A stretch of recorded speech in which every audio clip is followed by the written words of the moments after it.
wabarakatuh. Alhamdulillah langsung dapat hadiah.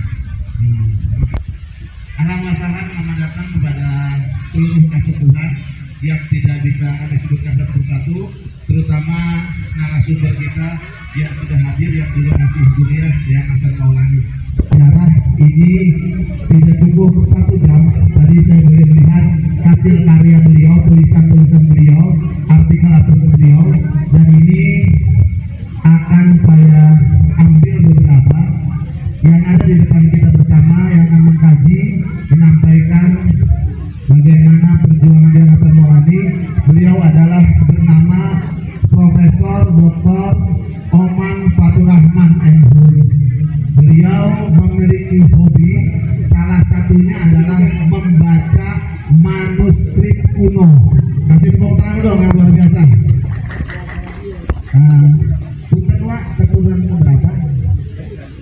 Ketujuh, berarti itu ulah saya dulu. Sama ya? Mau tidur mau kabinet berarti ya? Bismillah. Dan kemudian saat ini beliau mempunyai hobi membaca manuskrip kuno. Tadi beliau datang lebih awal, alhamdulillah jam 7:30, jam 7 lebih, belum jam 8 sudah datang.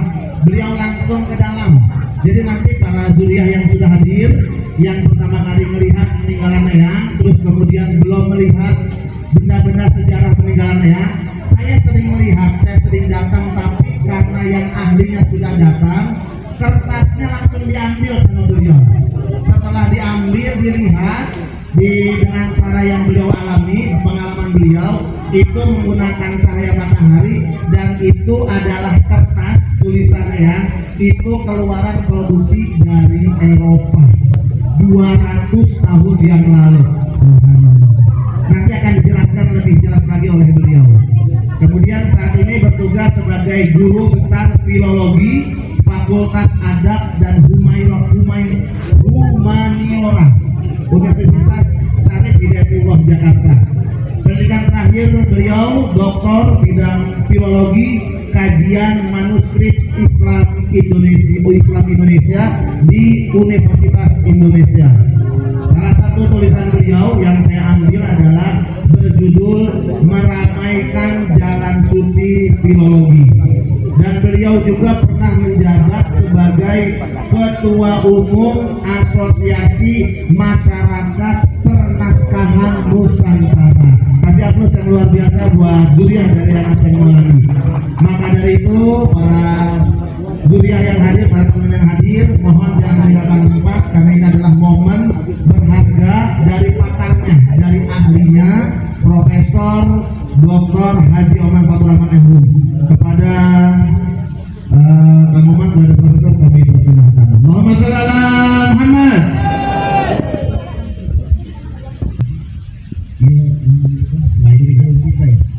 Slide, silakan Kang.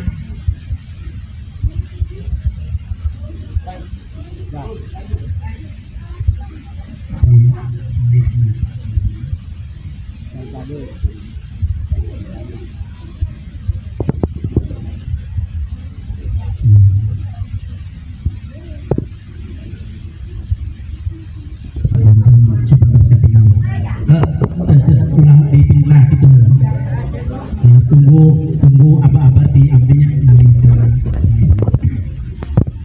Bismillahirrahmanirrahim. Assalamualaikum warahmatullahi wabarakatuh. Alhamdulillah wassalatu wassalamu ala rasulillah wa ala alihi wa ashabihi wa mawala, amma ba'du. Rabbi shrah li sadri wa yassir li amri wahlul 'uqdatam min lisani yafqahu qawli. Kesepuhan para masyayikh kedayangan, kesepuhan abdi kaiji mungkin yang penting abdi kali keluhur oleh keluhuran mungkin semarginya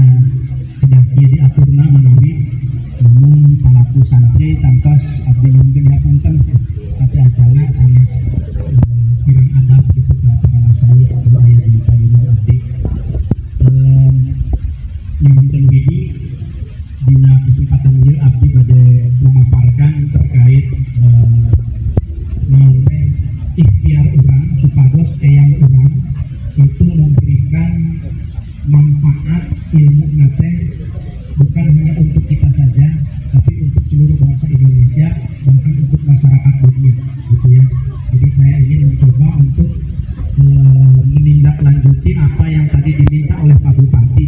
Bagaimana caranya supaya Eyang Hasan Maulani itu lebih harum namanya, bukan berarti beliau belum harum, tapi supaya wanginya itu juga terasa oleh bangsa Indonesia. Makanya di sini saya menulis Kiai Eyang Hasan Maulani menuju pahlawan nasional. Nepangkeun abdi nami Oman Faturahman tadi dinten di UIN oge sebagai pengasuh pesantren di Alhamidiyah di Depok. Pesantren Alhamidiyah teh itu didirikan oleh Kiai Haji Ahmad Syaihu, salah seorang ketua PBNU pada tahun 60-an pada zaman Kiai Idam Khalid. Beliau mendirikan pesantren tahun 88 di Depok, dan kebetulan walaupun saya malah jauh sekali jaraknya tidak ketemu dengan persis, sekarang saya sebagai mulia dari Eyang Hasan Maulani alhamdulillah mendapat panggilan masuk santri. Nah, pesantren mana kita pulangnya dari santri tetap menjadi santri. Kapan-kapan bagian di Depok menjadi Syekh YouTube Makassar, ayat YouTube, jadi mangga di YouTube subscribe lah kita anak-anak muda. Ya, slide selanjutnya mangga diklik. Ini mangga diklik operatornya mana? Nah, ini mah pancakaki supados nanti kan tak kenal maka tak sayang. Ini pancakaki saya begitu, Oman Faturahman bin Muhammad Harun pun bapak teh sok disebat ke batur mah wa uhi-nya, wa uhi cenah mohon tuh ai pipin gitu, wa uhi cenah. Jadi pun bapak teh Pak Harun gitu janten abdi teh raina adudung di dia Kiai Dudung di Payun alhamdulillah raina auud oge pun lanceuk eta nu aktif di GP Ansor Kapungkur ta aya di pangpayunan layar geuning teh. Ta janten upami ningali jalur mah geuning aya 5 jalur. Kapungkur mah biasa merenya nikah di jalur hiji ka jalur 2 gitu tah. Jadi nikah antar sepupu mamang sareng ponakan tebih tah sapertos anu dilakonan ayeuna ge kan ayanya.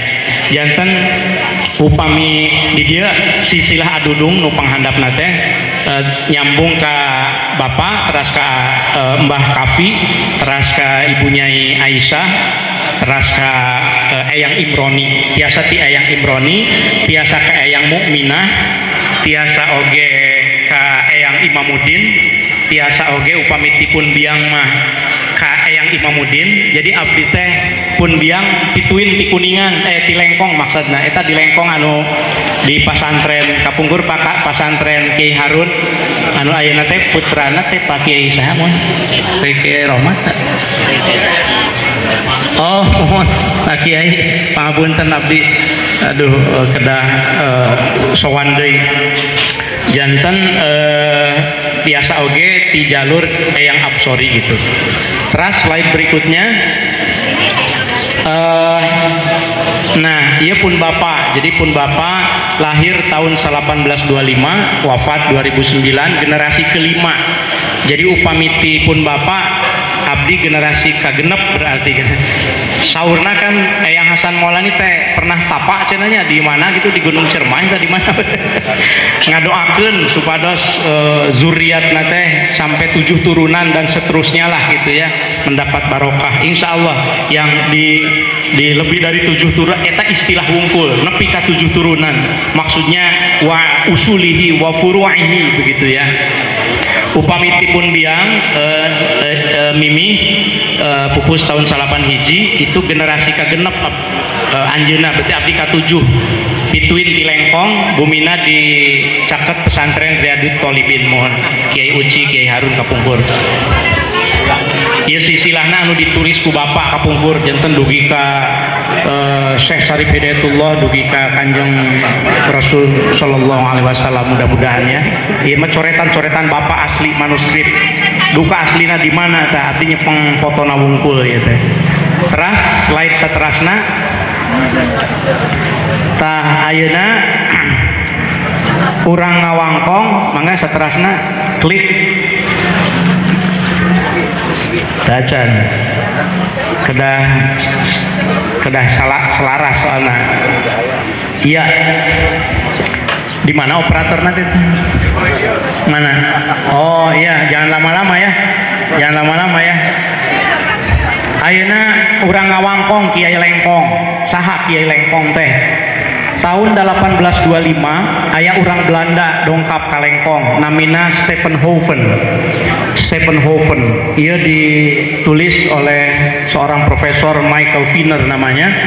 Jadi Stephenhoven teh dongkap gitu ke Lengkong, lalu dia cerita bahwa saya melihat seorang kiai masih muda waktu itu tahun 1820-an ya, 25. Seorang kiai katanya sedang mengajar anak-anak di Lengkong.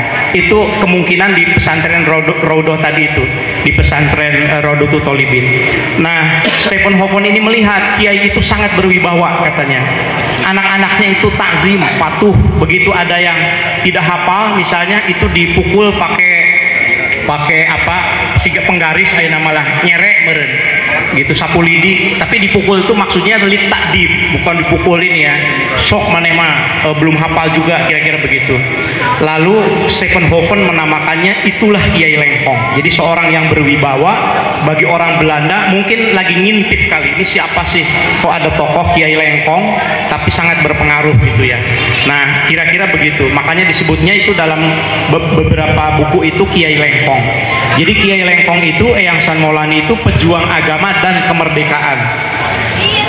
Ini nanti mohon disampaikan ke Pak Bupati lagi gitu ya. Mengapa pada pengajuan Eyang sebelumnya ditolak? Jadi Eyang Hasan Maulani pernah diajukan sebagai pahlawan nasional, mentok di provinsi. Alasannya salah satunya adalah karena cerita tentang perjuangan Eyang Hasan Maulani melawan Belandanya itu belum banyak. Yang ada itu karomahnya saja, lebih pada surohnya gitu, suroh dan sarirohnya. Sementara tentang siroh itu biografi perjalanan terutama siroh melawan penjajahan Belanda itu belum banyak diungkap. Nah, jadi PR nanti buat Kabupaten Kuningan, buat kita semuanya, bagaimana supaya sebagai pejuang kemerdekaan itu juga kita tuliskan. Tujuan kita Saresehan ini kita ingin menguatkan komitmen keluarga besar Eyang di dalam melanjutkan dan mengamalkan nilai-nilai perjuangan dan ajaran spiritualitas.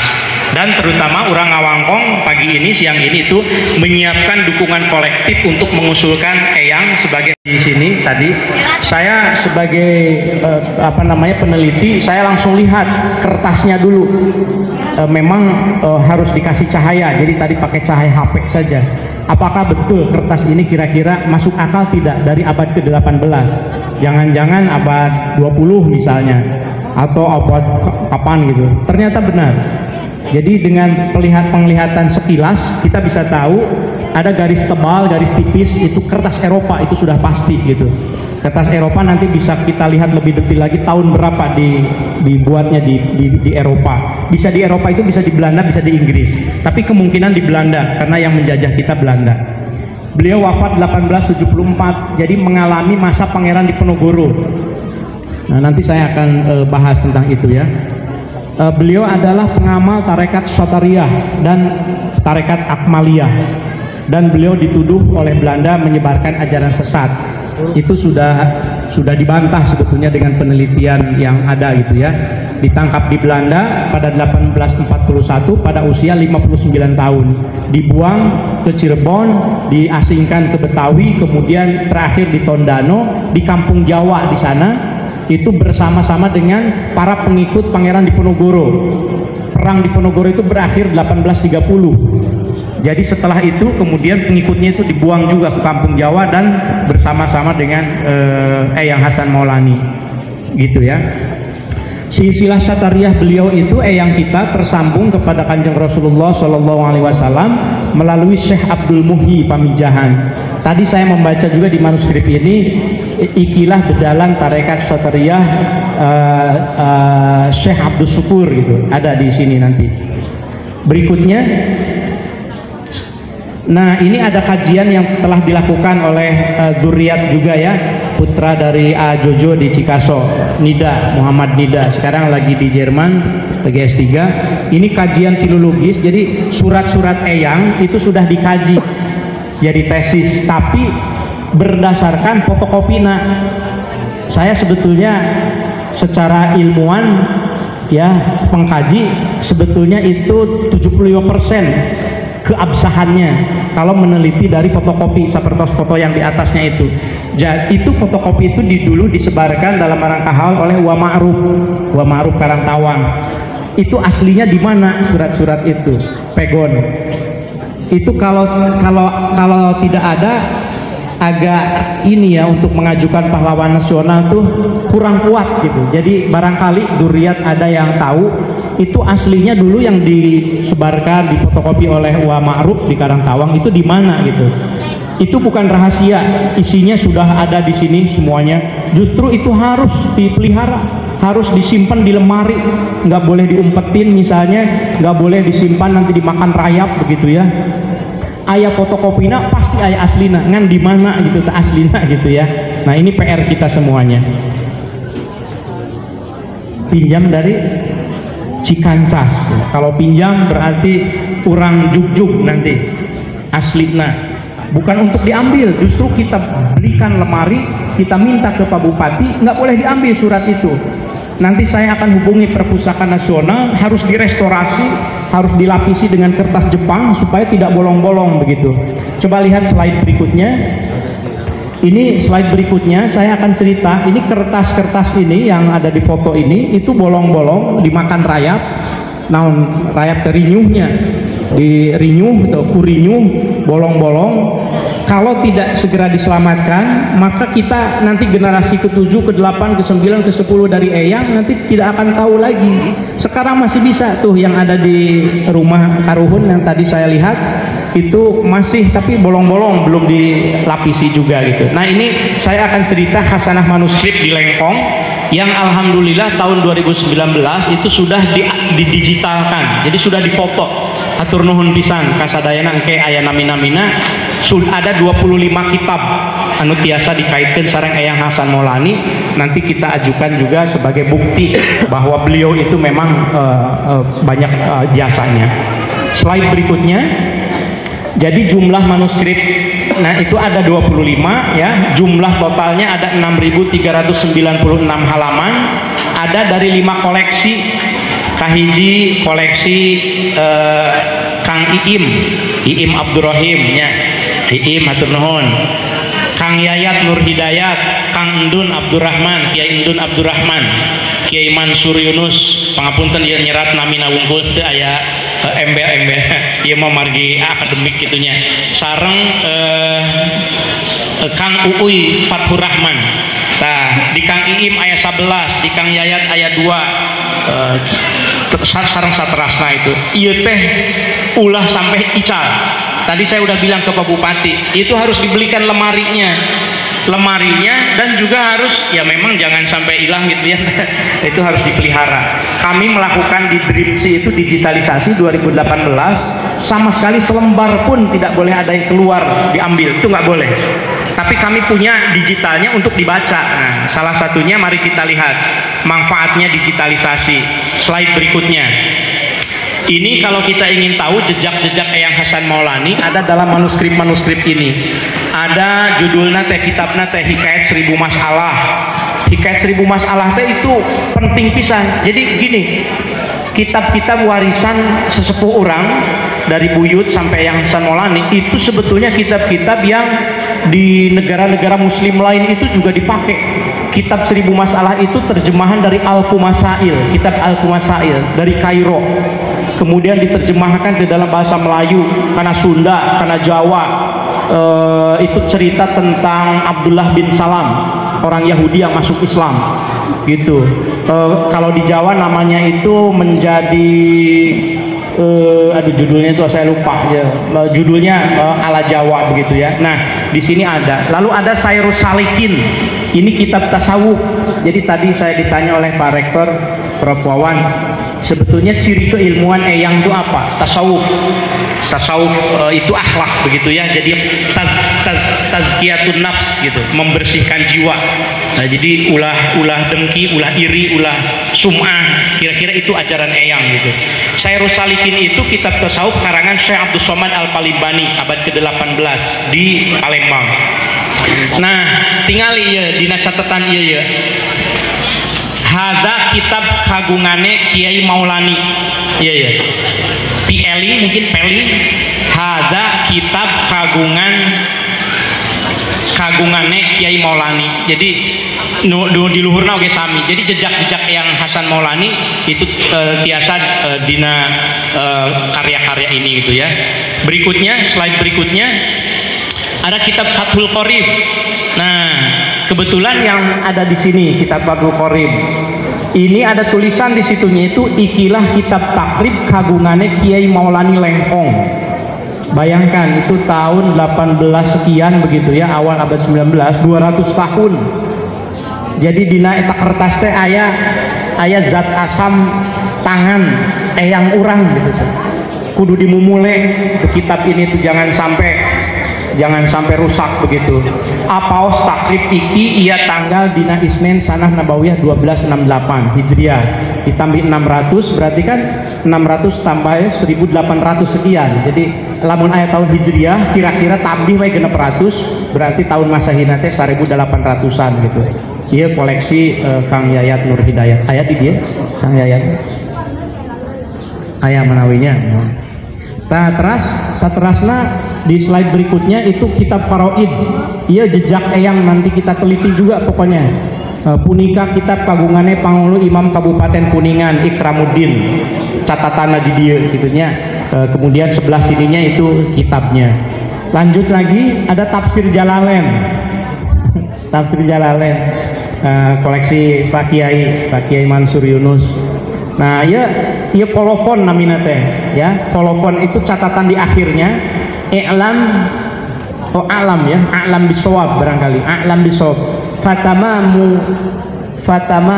Fatamamuhu hadza kitab at-tafsir fi yaumil isnin fil waqt ba'da isya fi syahr Dzulhijjah, bulan Dzulhijjah gitu ya. Tahun tahun Jim ya, Hijrah An-Nabawiyah tahun 1208 genap. Lamun 1208 genap ditambahi genep ratus kan 1800 sekian. Jadi mungkin ini agak kesinian, agak menjelang 1900 awal barangkali. Dan seterusnya.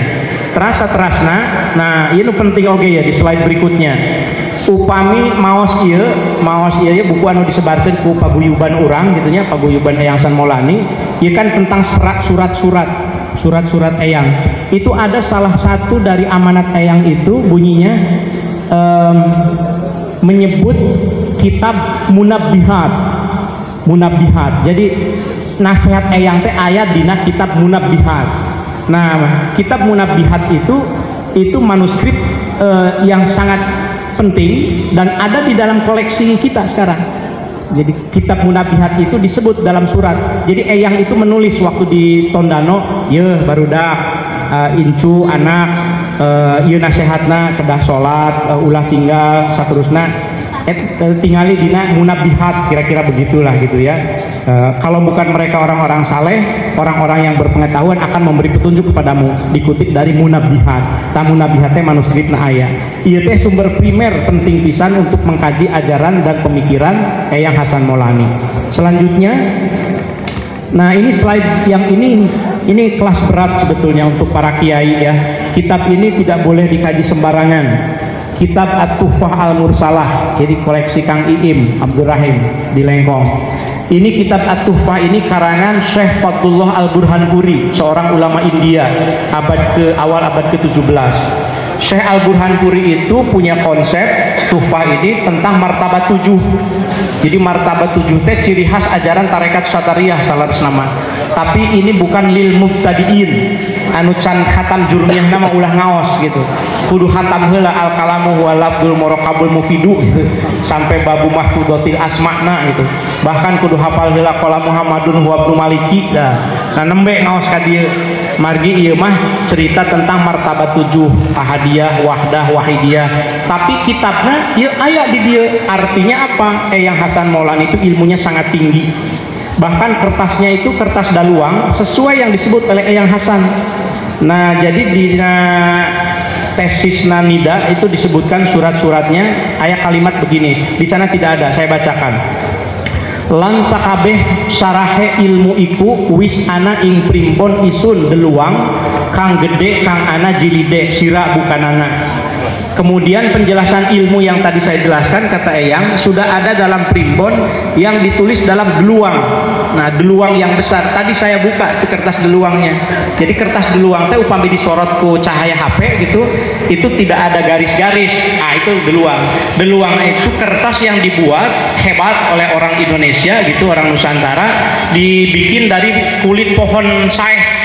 Jadi kulit pohon saeh teh dicandak kulit kayuna gitu, dipeprek nepi ka ipis pisan, terus dicelupkeun, dipeprek deui, celupkeun deui nepi ka jadi kertas. Saking dulu susah. Tapi dulu ulama kita itu ingin nulis, bahkan coba lihat itu barisnya rapih begitu, kiri kanannya rapih, aya logatna, aya ngapsahina di pinggirna ngangge pegon gitu ya. Jadi kitab tuhfah teh bahasa Arab. Bahasa Arab. Terus di ayat terjemahna di handapna gitu ya, begitunya nitip gitu ya. Nah, kemudian yang berikutnya ini pesan Eyang Hasan Maulani dalam surat-surat ini yang tadi saya bilang agar membaca kitab deluang, ya ini deluangnya ini persis ini, padahal saya belum melihat juga yang tadi ini saya bikin itu kemarin. Persis ternyata apa yang saya bilang tadi itu, bahwa kitab-kitab warisan Eyang tuh dua bahannya, hiji kertas daluang, dua kertas Eropa. Tadi langsung kita buktikan di depan Pak Bupati juga, yang ini deluang, yang ini Eropa gitu. Jadi ini memang alhamdulillah, bahkan ada cap kertasnya ini yang sebelah kanan nih. Tadi malah nggak nemu saya di halaman berapa gitu. Ini kelihatan ada cap kertas. Kalau diperbesar, upami diperbesar sebetulnya sebelah kanan bawah itu gambar nanti gambar orang pegang tongkat. Jadi orang pegang tongkat. Iya nanti saya akan cari tahu, itu pasti ketahuan persis tahun sabaraha kertas dicetakna gitu. Insya Allah akan ketahuan. Setelah ini saya akan cek, nanti saya akan infokan ke Kiai Iing nanti. Slide berikutnya. Ini manuskrip yang juga harus dijaga ya. Ini silsilah Syatariyah. Susah untuk mengetahui saha guru orang, saha mursyid, saha murid itu kalau tidak ada silsilah. Jadi silsilah itu ibaratnya kalau dalam tradisi hadis itu sanad gitu ya, sanad yang memastikan ini thiqoh atau tidak nih, guru ini yang disebut ini terpercaya atau tidak gitu. Nah, silsilah tadi dia yang menjelaskan di sini misalnya saya bacakan yang sebelah kiri atas itu, utawi iki silsilah zikir Syatariyah saking Syekh Abdus Syakur. Syekh Abdus Syakur qaddasallahu sirrah. Nah, terus kadieuna teh nyambung ka Syekh Abdul Muhyi Pamijahan, terus nyambung ka Syekh Abdul Raub Singkel, nyambung ka Syekh Ahmad Al-Kusasi, bahkan nyambung ka Syekh Ibrahim Al-Qurani di Madinah. Tahun Syekh Ahmad Kusasi itu guru dari Syekh Abdul Raub Singkel, berarti Eyang Hasan Maulani itu cicit lah gitu dari guru yang ada di Madinah begitu ya. Nah, ini sudah menjadi kajian para sarjana sebetulnya. Kebetulan disertasi saya juga tentang tarekat Syatariyah di Minangkabau. Jadi urang teh gitu ya, Eyang Hasan Maulani itu sayap kanannya dari Syekh Abdul Raub Singkel yang di Aceh. Kalau sayap kirinya itu ke Syekh Burhanuddin di Ulakan, di Pariaman. Nah, Syekh Abdul Muhyi Pamijahan sezaman dengan Syekh Burhanuddin Ulakan. Syekh Burhanuddin punya murid-murid di Riau. Upami kalau kita ketemu nih sama sesama pengamal tarekat Syatariyah di Riau, di Padang, di mana itu sebetulnya nyambung dengan kita yang Hasan Maulani, tapi melalui Syekh Abdul Muhyi Pamijahan. Jadi ini juga harus dilihat. Slide berikutnya, ini disertasi saya ketika saya tahun 2003 selesai. Di sini bisa kelihatan silsilah Eyang Hasan Maulani. Nah, yang saya belum tahu, mumpung di Kuningan nih. Jadi ini dari bapak pun bapak waktu itu mencatat gitu ya, bahwa pun bapak itu menerima ijazahnya katanya dari Eyang Junaid katanya. Nah, Eyang Junaid itu punya murid Kiai Sohibul di Wirarangan, tapi saya belum tahu siapa beliau. Kiai Sohibul itu Kiai Sohibul Ikriman kalau tidak salah namanya, tapi saya belum tahu siapa beliau. Eyang Junaid kan di Lengkong, Eyang Idrus jelas putra Eyang Hasan, Eyang Absori teras nampi ti Eyang Hasan Maulani nampi guru nate ti Syekh Hasan Arjain, nampi ti Raja Galuh mohon, teras nampi deui ti Kiai Muhammad Soleh Saparwadi teh di Pamijahan, Kiai Hasanuddin di Pamijahan, Syekh Abdul Muhi Pamijahan. Teras kaluhurna Syekh Abdul Rob Singkel, Syekh Ahmad Kusasi, kamertuana Syekh Ahmad Sinawi. Jadi Syekh Ahmad Sinawi teh mertua merangkap guru gitunya dari Syekh Kusasi. Terus ka Syekh Said Sibghatullah teh di India, nyambung ka Syekh Muhammad Gaus Al-Hindi anu nyambungna engkena teh ka Syekh Fadlullah Burhanpuri anu manuskripna aya di urang nu tadi Tufa Al-Mursalah. Terus nyambung dugi ka Kanjeng Rasulullah Shallallahu Alaihi Wasallam melalui Syekh Abi Yazid Al-Bustami, Imam Ja'far As-Shadiq, Imam Husain, Imam Ali sareng saterasna. Atuh geuning siga Syiah, da eta mah teu ditingali Syiah mah politik eta teh. Ari keagamaan silsilah mah eta mah dan Kanjeng Rasulullah melalui Sadina Ali, aya oge anu melalui Sadina Abu Bakar. Saterasna nah ieu sami nu tadi ieu mah atos di ieu nya kitab Inti Satariyah urang lewat bae. Anu saterasna nah ieu kitab Tandi Al-Masi. Ini kitab wajib salah sama kangge urang di abdi tos hataman ieu di YouTube di ngariksa upami ieu mangga biasa ditingali. Janten Tandi Al-Masi teh ieu teh kitab naonnya, kitab suci na tarekat Satariyah salaresna mah. Jadi wajib diamalkeun gitu tah. Tandi Al-Masi teh Al-Mansub ila Thariq Al-Kusasi karangan Syekh Abdul Rob aya di dieu kitabna teh. Itu artinya apa? Syekh Eyang Hasan Maulani teh kitabna tuh betul-betul kitab yang memang kitab pedoman gitu. Tapi sakali deui man la syaikha lahu fa syaikhuhu syaitan. Jangan sampai berguru, apalagi kitab seperti ini, fikih saja tidak boleh, safinah saja itu abdi tipun bapak kapungkur teh dipaksa gitu ke alit teh alhamdulillah ari sadaya puji lillahi eta kagungan Allah Rabbil alamina anu mangeranan sadaya alam eta kedah hafal cek bapak teh sulam taufik sami sumat taroki cenah terus naik darajat litawadudi kumargi resep binawafili kana sunat-sunat kudu hafal cenah. Nah eta teh ternyata itu modal dulu mah saya terpaksa dah lamun teu ngaos teh lamun keur ieu teu purun teh main layangan we tah ku auud tah sareng auud tah main layangan eta kupun bapak dipanggil dipupuh gitu tah betis abdi teh harita mah males saya. Tapi sekarang baru tahu, Masya Allah, ternyata bapak itu sedang mewariskan supaya kamu siap gitu baca yang begini-begini. Jadi Tandi Al-Masi itu ada 100 tangga yang harus dia lalui di situ. Dimulai dari taubat begitu sampai yang seterusnya. Mangga upami hoyong ieu tiasa ikan ningali. Saterasna ieu pun terhadap panjang sakediknya. Ieu mumpung orang pendak ieu saresehan insyaallah ilmu mudah-mudahan. Nah upami engke mendak ieu dina kitab Eyang Hasan warisan Eyang Hasan di dieu aya gambar iwak telu sirah sanunggal. Iwak telu sirah sanunggal teh jangan dianggap sepele loh. Ini itu warisan ilmu dari bahkan dari India, dari Persia gitu nyampe ka Lengkong. Apa artinya? Maksudnya al-kasrah fil wahdah, al-wahdah fil kasrah. 3 dalam 1, 1 dalam 3. Kepalanya 1. Itu lauk dihijikeun 3, sirahna hiji gambarna teh. Maksudnya itu al-kasrah fil wahdah. Kita ini beragam, aya nu pameget, aya nu istri, aya nu urang Aceh, aya nu urang Sunda, beragam kita itu. Tapi sesungguhnya kita adalah zillullah. Kita ini pancaran dari Allah. Kita ini adalah makhluk Allah yang satu sebetulnya. Dan sebetulnya wujud kita itu wujud yang apa ya? Bukan wujud yang sesungguhnya. Karena wujud Allah itu hanya Allah gitu. Urang mangan jaiz gitu.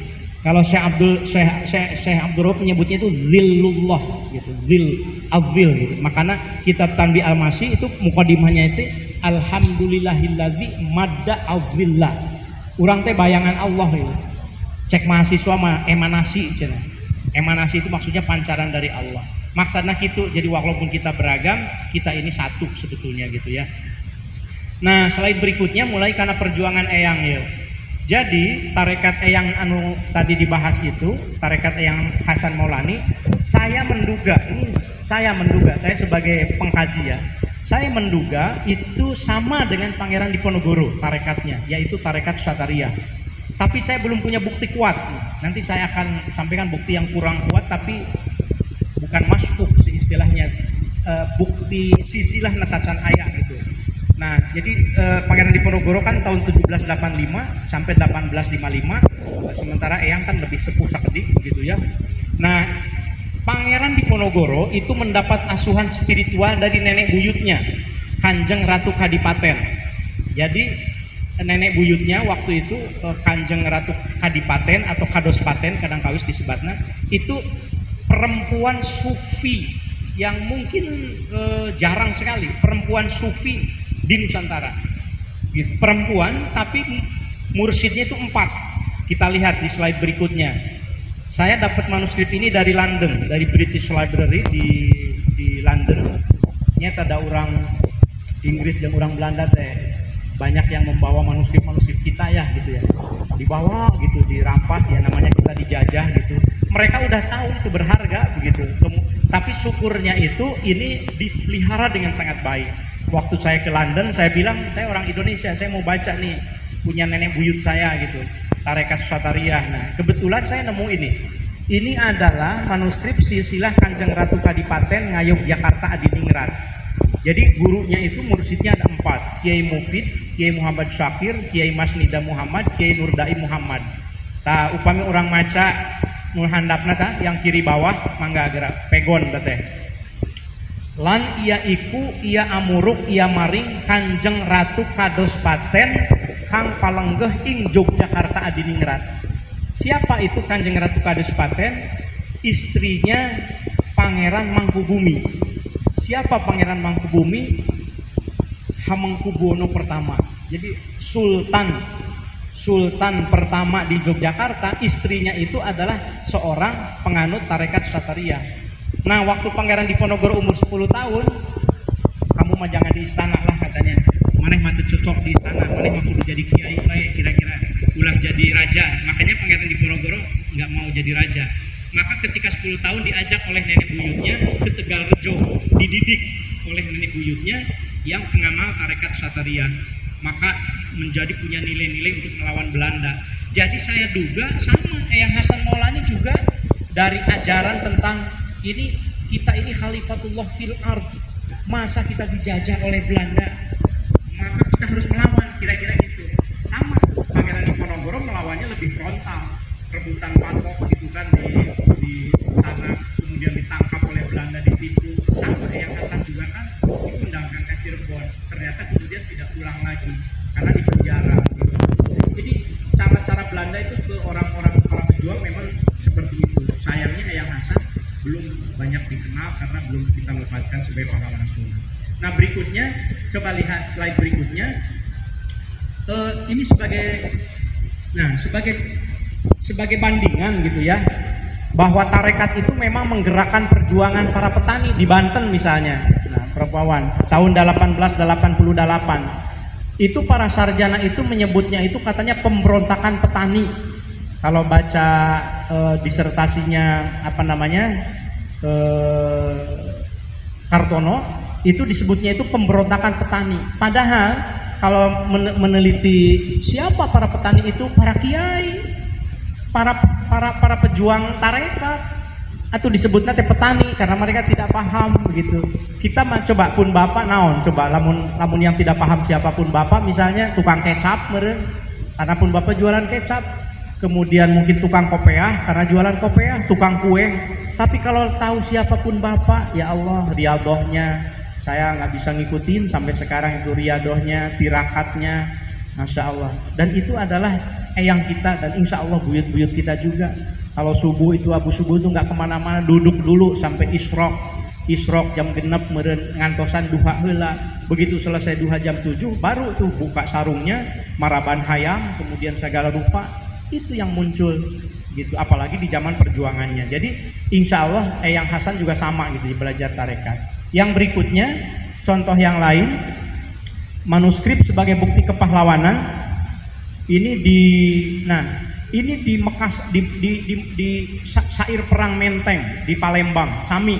Ini diceritakan ada perang yang berlangsung antara pasukan Belanda melawan Sultan Mahmud Badarudin. Ayah manuskripnya kita juga punya gitu ya. Lanjut, berikutnya perang Sabil di Aceh sudah tahu, jadi kita lewat. Berikutnya, nah ini saya ingin mengatakan begini, risiko perjuangan yang diterima oleh Eyang Hasan itu serupa dengan risiko yang diterima oleh Syekh Yusuf Al-Makassari. Kalau yang belum tahu siapa Syekh Yusuf itu seorang dari Goa.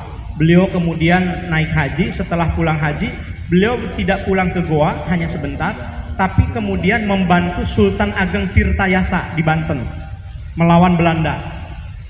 Karena melawan Belanda, bahkan berseteru dengan Raja Haji itu, adiknya Sultan Ageng Tirtayasa.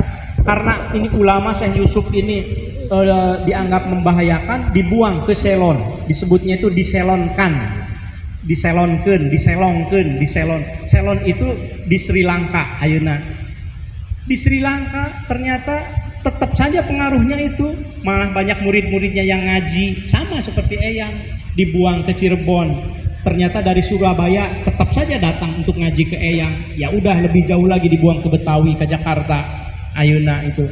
Tetap saja berpengaruh. Sama Syekh Yusuf Makassar karena di Ceylon berpengaruh, lalu dijauhkan, dibuang lagi ke Cape Town, ke Afrika Selatan. Eyang dibuang ke Tondano. Sama kan? Motifnya itu begitu, Belanda itu takut.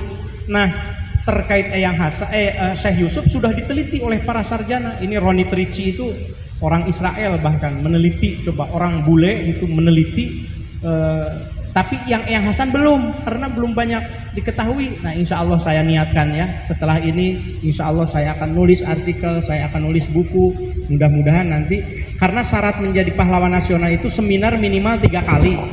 Nggak tahu yang sekarang dianggap nggak nih. Pokoknya seminarnya nanti nyarios ke bupati, minta program seminar 3 gitu, karena itu minimal. Kemudian harus ada buku-bukunya tidak cukup yang begini, tapi buku yang diterbitkan secara profesional, ada ISBN-nya, isinya tentang sejarah perjuangan, bukan lagi amanat Eyang, bukan, tapi sejarah perjuangan Eyang Hasan Maulani melawan Belanda. Nanti insya Allah bisa lebih mudah lagi. Yang berikutnya, ini kita lewat. Yang berikutnya, nah ini Kiai Rifai Kalisalak itu yang makamnya ada di Tondano bareng dengan Eyang Hasan. Jadi Kiai Rifai Kalisalak, Kiai Mojo, Eyang Hasan gitu. Nah, Kiai Rifai ini sama, memberontak juga dari Kendal, dari Jawa Tengah. Jadi Kiai Rifai itu beliau menulis kitab Tarajuman. Beliau itu menulis kitab fikih, tapi hebat, fikihnya itu beda dengan fikih yang lain. Misalnya begini, kan kalau syarat nikah itu Adodo, syarat nikah itu kan rukunnya maksudnya ya, ada suami, ada istri, ada saksi, ada panghuluna gitu, ada wali, ada sirotnya kan. Nah, ini Kiai Rifai ini memberi syarat tambahan. Yang menikahkannya, penghulunya tidak sah kalau penghulunya diangkat oleh Belanda. Itu fikihnya Kiai Rifai. Makanya Belanda jengkel sama Kiai Rifai, dibuang ke kampung Jawa di Tondano juga. Nah, kira-kira begitu. Nah, jadi ini salah satu bagaimana ulama kita itu cara melawan. Nah, maksud saya begini. Tadi Pak Bupati kan nyarios. Jadi kriteria pahlawan nasional bukan hanya yang secara fisik nembak membawa senjata, bukan. Pahlawan nasional itu, saya nanti ada ininya di undang-undangnya, itu juga yang berjuang dengan cara lain, antara lain dengan cara ajaran-ajaran seperti ini. Selanjutnya, nah ini ajaran Eyang Hasan Maulani dan Kiai Rifai itu karena dianggap membahayakan, nah kemudian kan diasingkan gitu ya, ke tempat yang tadi. Selanjutnya,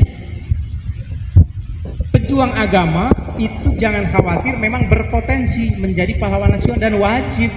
Ini Hadratus Syekh Kiai Hasyim Asy'ari pernah nulis di Oktober tahun 19 berapa ya? Mungkin 1948 mungkin. Indonesia merdeka dipanjang dari sudut keislaman. Jadi sudah merdeka, berarti tahun 48 begitu. Nah, artinya apa? Modal dari para ulama itu sangat berkontribusi untuk Indonesia merdeka. Ini Hadratus Syekh dengan ini Pak adalah contoh bagaimana ruh jihad dari Syekh Al-Palimbani juga sama, bahkan nulis manuskrip judulnya itu Nasihat Al-Muslimin fi Fadilatil Jihad Fisabilillah. Jadi ulama dulu itu memang menentang banget. Ini ulama dari Palembang gitu ya. Kita percepat dikit. Berikutnya ini juga dilewat saja. Nah, sekarang mari kita simak nih. Kita dengar dan teladani Eyang Hasan Maulani. Nah, tentu ini dibaca, mangga buku Anuti Paguyuban tehnya. Ini salah satu saja yang saya, maksudnya beberapa saja yang Eyang selalu bersyukur, mengucapkan alhamdulillahirabbil alamin saat menerima kabar baik maupun kabar buruk dari anak dan cucunya. Coba baca surat-suratnya. Begitu ada berita dari putranya, dari Eyang Idrus misalnya, atau putranya yang lain, bahkan dari cucunya, kan ayah surat-surat. Nah, PR-nya itu surat-surat dari putra dan cucu dari Lengkong itu sekarang belum ada satupun yang ditemukan. Padahal itu kan Eyang menerima surat lalu membalas surat gitu. Nah, ini catatan ini harus kita ini ke Tondano barangkali. Ketika ada berita bahwa ada cucunya yang wafat misalnya, padahal saya belum pernah ketemu, alhamdulillahirabbil alamin. Tetap saja hamdalah, segala puji bagi Allah. Dan seterusnya. Jadi Eyang selalu bersyukur. Kemudian rajin puasa sunat.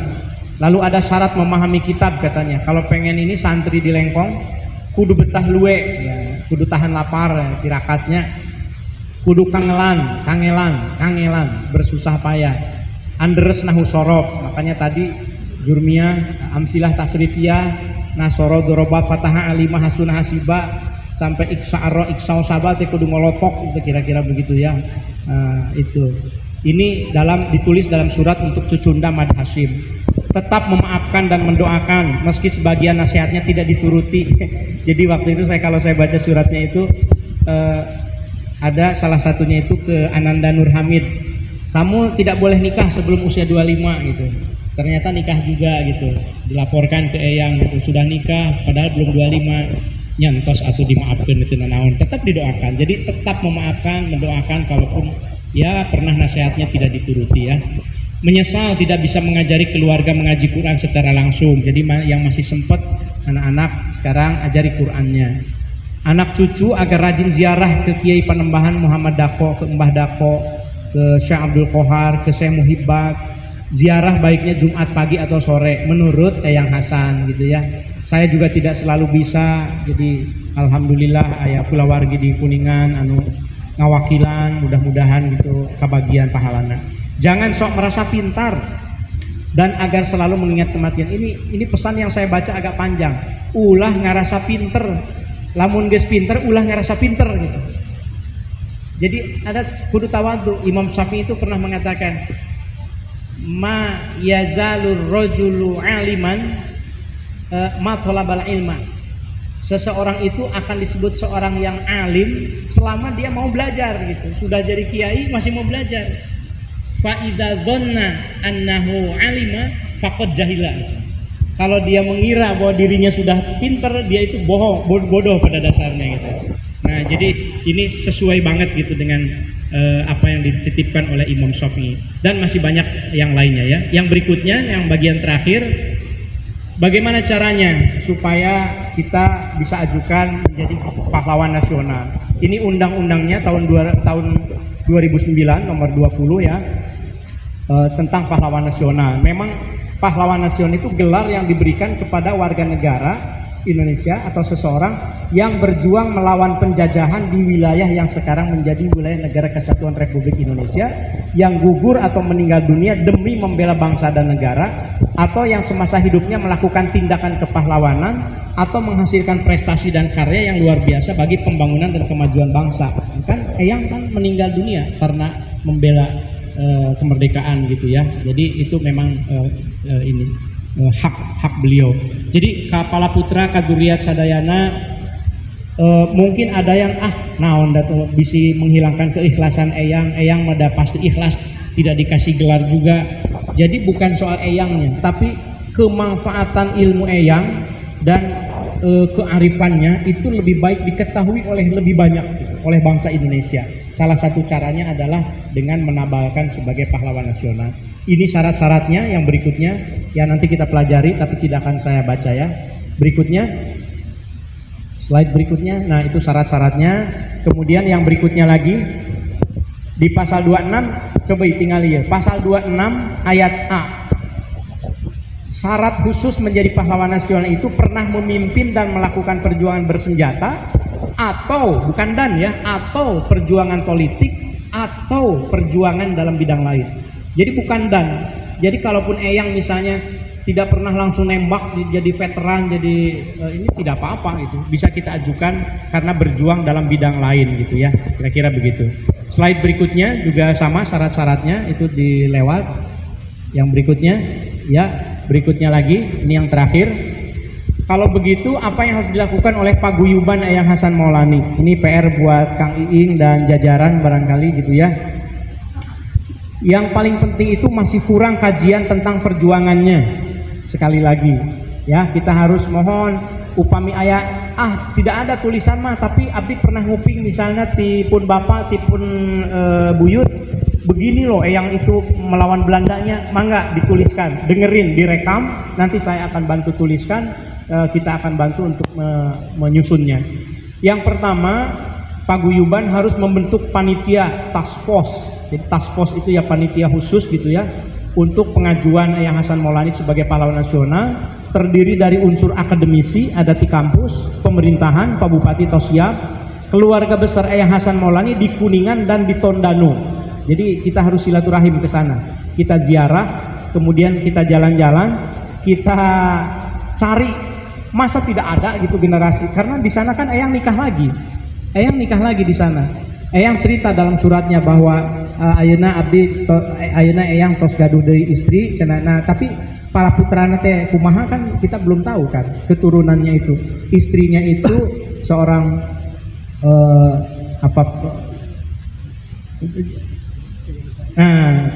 janda Kiai Rifai-nya. Janda Kiai Rifai. Jadi itu pasti darahnya ke darah Kiai sadaya gitu ya, insyaallah.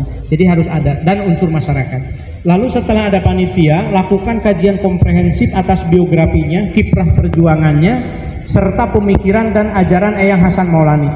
Manfaatkan ya manuskrip anu aya di pangkeren urang sadayana, surat-surat sadayana, artefak, korsina, teras, walaupun masih maskuk tadi saya dengar, tongkatna, segala rupina pokoknya mah itu dijadikan bahan untuk analisis. Kemudian yang ketiga, gelar seminar 3 kali minimal. Saresehan membahas 3 poin. Pertama, surah dari Eyang Hasan. Surah itu seperti apa sih Eyang Hasan? Fotona ayat tuh gitu. Kira-kira gitu surah. Nah, upami ayat di Manado, fotona langsung saya margi foto yang beredar di Google itu dispute ya, dispute itu maskuk, diragukan. Margi itu jangan-jangan itu foto Wahasan Cikaso cina gitu. Hasil Margi persis Eyang Wahasan gitu ya. Dan itu dari Duriat Wahasan sendiri itu mah foto Wahasan bukan Eyang katanya. Nah, jadi harus dicari surahnya, seperti apa janggutnya, seperti apa pipinya itu surahnya, supaya nanti panitia di Jakarta di pusat, oh ini Eyang Hasan itu kalau divisualkan gitu ya. Nah, mudah-mudahan di Manado aya, mudah-mudahan di Leiden aya di Belanda. Jadi yuk orang ke Belanda sasarengan. Ya, nanti kita Belanda. Sayangnya saya sebetulnya tanggal 8 mau ke Eropa, mau ke Jerman. Tadinya mau ke tempat lain tapi nggak keburu. Hanya sampai tanggal 13 saya kembali lagi. Jadi, tapi saya akan coba cari sebisa mungkin gitu ya. Lalu kiprah perjuangan, sirohnya dan juga sarirohnya kontribusinya. Nah, yang terakhir ini karena hujan ya, Ini tahap yang slide berikutnya, tahap-tahapnya nanti mangga upanitia di tahap berikut ya, yang ini. Jadi nanti dari masyarakat ajukan ke Pak Bupati, ajukan ke Gubernur, ada seminar-seminar, lalu ajukan ke Menteri Sosial di Ditjen Pemberdayaan, langsung ke Presiden. Kebetulan sekarang ketua TP2GP-nya, TP2GP itu ketua yang menilai kaleresan sekarang itu baru pindah ke Prof. Usep Abdul Matin. Prof. Usep teh eta keturunan dari Kiai Sanusi di Sukabumi gitu, Kiai Ahmad Sanusi awal abad 20. Pasantrennya nyambung ke Masturiah. Al Masturiah teh kan zuriat orang oge. Sebelum kesini saya bilang ke Kang Usep sekarang wakil saya kebetulan di tim penulisan sejarah Indonesia. Jadi ya saya colek lah nanti, beliau ketuanya, ketua TP2GP, tim penilai pengajuan gelar dan pahlawan. Nah, yang penting punten dibantuan eta surat-suratna dongeng perjuanganna kayak orang tuliskan gitu ya. Saya kira begitu. Dan yang terakhir, slide terakhir, mungkin mohon izin saya ingin membacakan satu renungan. Ieu renungan di rangka halal bihalal dan saresehan nasional keluarga besar Eyang Hasan Maulani yang diinisiasi oleh Paguyuban Eyang Hasan Maulani. Sobat Baraya, Eyang Hasan Maulani karuhun urang Kuningan inohong sejati. Ia tak pernah merasakan kemerdekaan, namun kita merdeka antara lain karena perjuangannya melawan penjajahan. Eyang berjuang dengan ilmu, merelakan dirinya di penjara, dijauhkan dari keluarga demi tegaknya nilai luhur agama dan cita-cita bangsa. Kemerdekaan negara Republik Indonesia kita raih dengan darah dan air mata, juga diperjuangkan dengan kekuatan spiritual para tokoh agama yang jiwanya dekat dengan Yang Maha Kuasa. Kita berdosa jika kemerdekaan dikotori dengan kejahatan.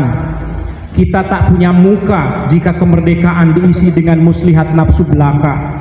Kita juga berhutang jika mengabaikan warisan dan nasihat Eyang. Manuskrip, arsip, dan artefak merekam perjuangan Eyang terbukti amat berarti dan tak terperi. Nilai-nilai dalam tulisan tak lekang dimakan zaman. Eyang adalah inspirasi melawan kezaliman. Mari warisi ilmu dan teladan Eyang Hasan Maulani. Mari jaga Indonesia dengan teguh mengedepankan ilmu dan etika. Salam ngariksa. Hatur nuhun. Mang eta catatan ti abdi. Manawi slide terakhirna mangga ditampilkan oge. Ieu YouTube ngariksana di dieu abdi sering cerita tentang Eyang oge kamari dengan zuriat Eyang Kiai Didin Sirojudin oge. Kaligrafer kita di pesantren Lemka di Sukabumi ngekamari ngobrol aya tak obrolan teh menceritakan juga tentang ilmu-ilmu kaligrafi. Ini Ngariksa TV itu di YouTube untuk mendakwahkan manuskrip-manuskrip termasuk manuskrip Eyang. Manggalah yang belum subscribe gitu ya. Kita menatap masa depan dengan cara merawat masa silam. Billahi taufiq wal hidayah. Assalamualaikum warahmatullahi wabarakatuh. Waalaikumsalam warahmatullahi wabarakatuh. Kasih aplaus yang luar biasa kepada Bapak Profesor Dr. Oman Fatur Rahman. Kemudian masih